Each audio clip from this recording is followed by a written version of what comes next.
Le ballon liégeois, 1 minute de jeu à peine. Petit crochet, on s'infiltre, on avance. Un centre-tir. Il passe à côté de début défendu par Christophe Lick. 6 minutes de jeu, toujours 0-0 bien sûr. Une occasion intéressante pour les Ostendais. Peter Kintelir au coup franc peut-être, ou bien Yves Soudan. Le mur qui n'est pas à la bonne distance. C'est en tout cas ce qu'affirment les côtiers. Monsieur Lippens ordonne le beauté du coup franc. Yves Soudan, un ballon qui rentre et un but. But ostendais par Yves Soudan qui demain fêtera ses 27 ans. Yves Soudan, l'ancien Standardmen, un coup franc beauté, dévié me semble-t-il par le mur liégeois. Et surprise, surprise, à 6 minutes, c'est Ostende qui ouvre la marque. Eh bien, un scénario auquel les Liégeois sont finalement habitués depuis 9 journées de championnat. Être menés à la marque et avoir l'obligation de revenir. Ils y parviennent d'habitude, ou tout juste, comme faire Beveren la semaine passée. Encore une occasion pour Switek. Je pense que c'est Switek qui double l'écart. À peine le ballon remis en jeu, je vous disais que les Liégeois allaient probablement pouvoir refaire leur retard. Eh bien non. Liège 0, Ostende 2, et on joue depuis 7 minutes seulement. Coup franc ostendais. Kintelir ou Soudan, comme tout à l'heure, probablement Soudan. Non, Kintelir dans le mur. Et le compte qui doit intervenir pour empêcher ce troisième but. 34 minutes de jeu, l'Anglois pour botter ce coup de coin. Daniel Bocard s'est séparé de son libéro de Sarre au profit d'un attaquant, le Sénégalais Fadiga Kalilou. Le coup de coin est rentrant dans la mêlée, le but. Le but, un but signé Zvonko Varga. C'est ce qu'il me semble en tout cas, la tête du Yougoslave de recours. Et il est content bien sûr, Zvonko Varga. Voilà le scénario classique des Liégeois depuis le début de la saison. Ils sont menés à la marque et ils tâchent de revenir et d'emporter bien sûr les 2 points de cette rencontre.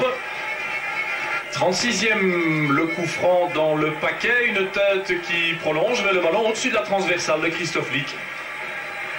Relance liégeoise avec De Flandre, on se cherche, Fadiga Kalilou, contrôle technique, il a vu Ouegria, il a vu Varga, pardon, Varga dans le rectangle, Kalilou aussi. Le ballon passe au-dessus de la transversale de Lick, mais c'est un coup de coin obtenu par les Liégeois.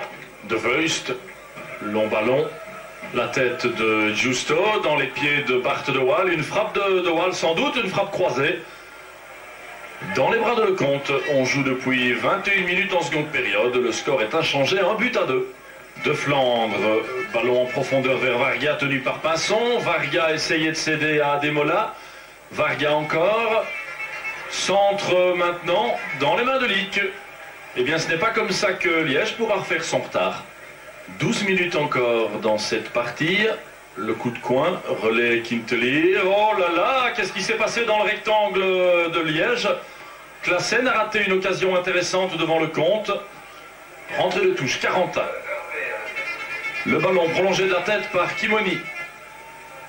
De retour sur la tête de l'Anglois. Ouegria, appel de balle d'Ademola. Ademola rentre dans le jeu. Il tente sa chance de loin dans les mains de Christophe Lick. Il a fallu une parade du gardien ostendais. Il ne reste que 8 minutes maintenant.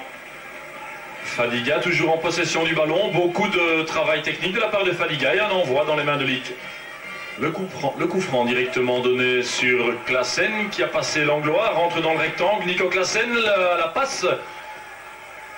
Kimoni et Milosevic. Kimoni encore devant Louis van Verdegem. 3 minutes seulement encore pour les Liégeois s'ils veulent, et ils le veulent bien sûr, établir l'égalité. Monter en ligne de Ouegria, tir de Ouegria à côté mais tout juste du but de Christophe Lick. Le ballon est dévié en coup de coin par le portier ostendais. 46 minutes et 30 secondes dans cette seconde période, les arrêts de jeu, le dernier coup de poing, Verberen et une parade de Lick. Ah, le jeune Christophe Verberen a failli créer la surprise. Et voilà, fin du match, Liège 1, Ostende 2. La détresse évidemment pour les Liégeois, il n'y a pas eu de miracle, ils ont beau être valeureux, ils sont battus, ils sont derniers au classement.